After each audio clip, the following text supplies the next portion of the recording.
Hello dear students, welcome back to my channel Physics SPC CBSE board exam paper 2024 का question number 26। A circular loop of radius 10 cm, circular loop की radius 10 centimetre है, carrying a current 1 ampere, lies in xy plane. A long straight wire lies in the same plane parallel to x axis at distance 20 cm as shown in the figure. ये figure दे रखा है, ये एक long wire है और ये 20 centimetre दूरी पर है, ये एक्स वाई प्लेन में रखा है, ये एक्स वाई प्लेन हो गया। ठीक है, find the direction and value of current that has to be maintain in the wire, ये वायर लिख रहा है, so that net magnetic field at O is zero. तो देखो ओ पॉइंट पर नेट मैग्नेटिक फील्ड जीरो हो। तो देखो आपको दो फॉर्मूले हमें याद होने चाहिए, इस क्वेश्चन में दो फॉर्मूले और एक डायरेक्शन निकालना आनी चाहिए।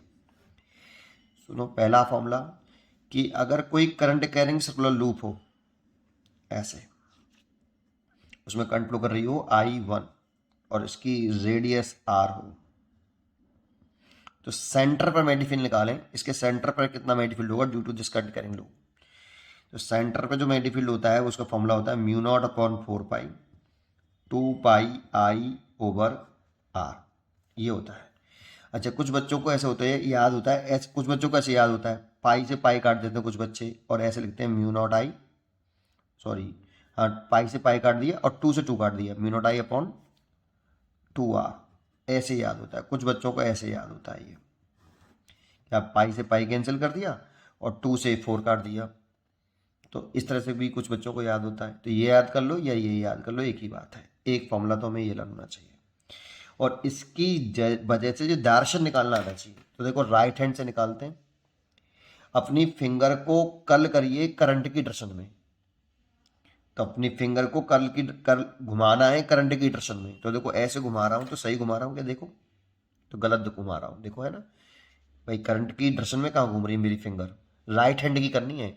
तो इसको ऐसे रखो और ये 90 डिग्री रखना थंब को, इससे है ना, थंब को थोड़ा सा ऊपर कर लेता हूँ इस फिगर कैमरे को। तो फिगर को आप थंब को 90 डिग्री रखना और राइट हैंड ले लेना, करंट की डायरेक्शन में घुमाना। तो गलत घुमाया, अब देखो ऐसे रखता तो अब सही घुमाया, दिख रहा है नीचे की तरफ। तो थंब, मेरी फिंगर करंट की डायरेक्शन में घूम रही है, थंब आ रहा है नीचे, तो मैग्नेटिक फील्ड की डायरेक्शन आ गई डाउनवर्ड। तो ये वाला मैग्नेटिक फील्ड यहाँ पे डाउनवर्ड डायरेक्शन में। अगर सर्कुलर लूप हो तो डायरेक्शन ऐसा निकालते हैं। ठीक है, दूसरा फॉर्मूला इसमें यूज करना है कि अगर लॉन्ग वायर है, लॉन्ग इनफाइनाइट वायर है, ध्यान रखना ये लॉन्ग वायर है, लॉन्ग वायर हो और इससे इस वाले पॉइंट पर मैग्नेटिक फील्ड निकालना हो, तो magnetic field intensity due to long infinity wire, तो फॉर्मूला होता है B is equal to mu not upon 4 pi 2I/R। Finite wire के लिए नहीं, लॉन्ग वायर के लिए। R यहाँ पे परपेंडिकुलर डिस्टेंस होती है, R यहाँ पे तो सर्कुलर पाथ की रेडियस होती है, लेकिन इसमें जो R लेते हैं यहाँ वो सर्कुलर पाथ परपेंडिकुलर डिस्टेंस लेते हैं बेटा। जैसे इस पॉइंट पे मैग्नेटिक निकाल लें तो इस पॉइंट से वायर पर परपेंडिकुलर ड्रॉ कर लो, वो लिखेंगे R। तो ये वाला फॉर्मूला होता है।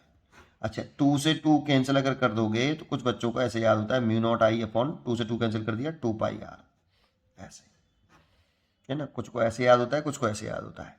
चलिए जैसे आपको याद हो। अब डायरेक्शन निकालते हैं। स्ट्रेट वायर हो तो राइट हैंड पाम रूल लगाते हैं बेटा, स्ट्रेट वायर हो तो राइट हैंड ही लगाते हैं, लेकिन पाम रूल लगाते हैं। इसमें थंब करंट की डायरेक्शन में होता है, थंब करंट की डायरेक्शन में, और फिंगर उस पॉइंट की तरफ होनी चाहिए जिस पॉइंट पर मैग्नेटिक फील्ड की डायरेक्शन निकालनी है।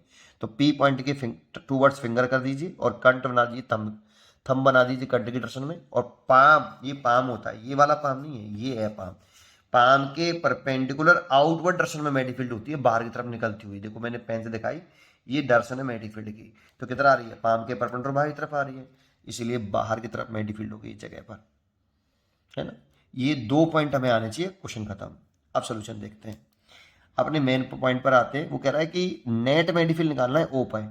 तो पहले तो एक सर्कुलर लूप की ऐसे सेंटर ऊपर मैग्नेटिक फील्ड निकाल लो, लिख दो magnetic field intensity at centre O due to current carrying CC वाला करंट कैरिंग सर्कुलर लूप की वजह से निकाल लो। तो B1 लिख लेते हैं। अब सर्कुलर लूप है तो ये वाला फॉर्मूला लगेगा। मैं तो म्यू नॉट अपॉन 4 पाई वाला लगाता हूँ बेटा। 2 पाई, करंट इसमें 1 एम्पियर है, जैसे I मान लो बाद में देख देंगे वैल्यू आई। और रेडियस इसकी ये वाली है, रेडियस लिखते हैं तो इसे आर मान लो, कैपिटल आर, तो ये कैपिटल आर लिख लिया, बाद में लिख देंगे कैपिटल आर 10 सेंटीमीटर है। और ड्रसन निकाल लो आप, ड्रसन निकालेंगे इसमें राइट हैंड से, लेकिन घुमाने वाले रूल से।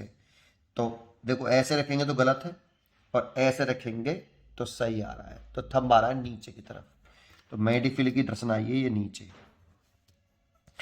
अब बताओ इस वायर में हमें करंट की ड्रसन क्या रखनी चाहिए? पता ये लॉन्ग वायर है, ये तो ठीक है, लेकिन इसमें ड्रसन क्या रखें जिससे इस वाले पॉइंट पर इसकी वजह से डाउनवर्ड ड्रसन में magnetic field I due to this, तो इसकी वजह से अपवर्ड आनी चाहिए, तभी तो दोनों मैग्नेटिक फील्ड घटेंगे। अगर दोनों के ड्रसन, मैग्नेटिक फील्ड की ड्रसन नीचे रख लोगे आप, ये इसकी वजह से हो गया।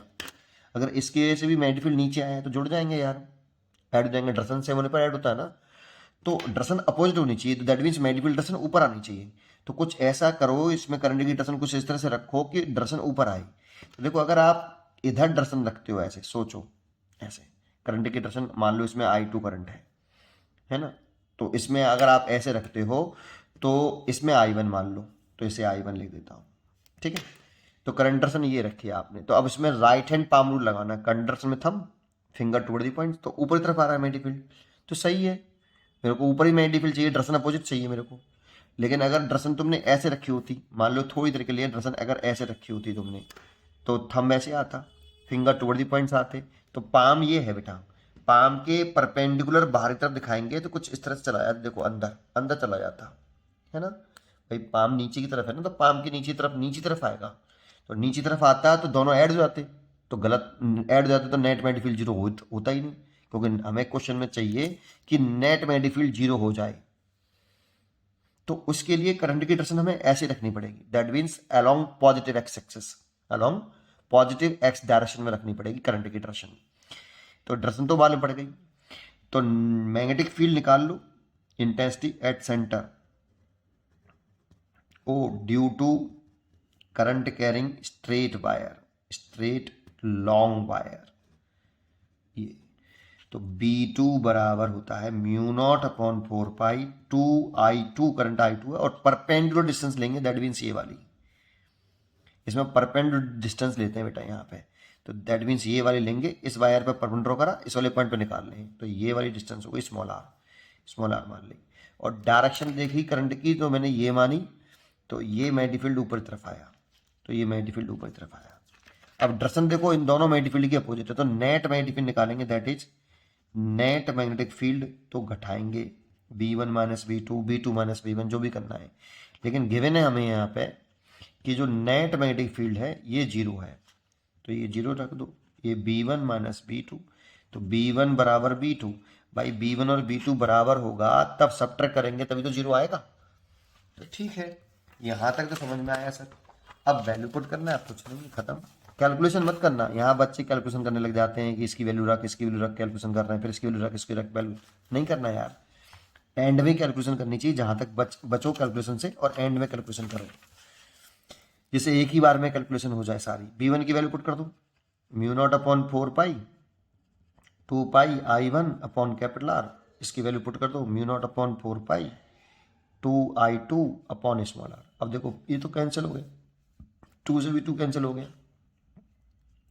पाई I1 की वैल्यू 1 एम्पियर है, देखो ये 1 एम्पियर, और आर की वैल्यू रखी है 10 सेंटीमीटर, 10 इंटू 10 की पावर माइनस के 2, सेंटीमीटर को मीटर में बदलो, 10 इंटू 10 की पावर माइनस के 2 मीटर, इजुकल टू I2 निकालना है हमें, और आर दे रखा है 20 सेंटीमीटर, 20 सेंटीमीटर को लिख लो मीटर में, 20 इंटू 10 की पावर माइनस के 2, इसे कट गया, 10 से ये वाला 2 कट गया, 2 का मल्टीप्लाई कर लो, 2 पाई हो गया, दैट मीन्स I2, तो I2 आ गया 2 इंटू 3.14, दैट मीन्स 6.28 एम्पियर, इतना करंट, और इसकी डायरेक्शन होनी चाहिए along, direction along positive x direction, positive x direction. देखो ये पॉजिटिव एक्स डायरेक्शन हो गई, ये नेगेटिव एक्स डायरेक्शन हो गई, तो अलोंग पॉजिटिव एक्स डायरेक्शन होनी चाहिए, देखो यहाँ दे रखा है फिगर में, ये एक्स है, ठीक है, तो ये डायरेक्शन हो गई positive along positive x direction, और मैग्नीट्यूड हो गया 6.28 एम्पियर। पढ़ते रहिए और खुश रहिए।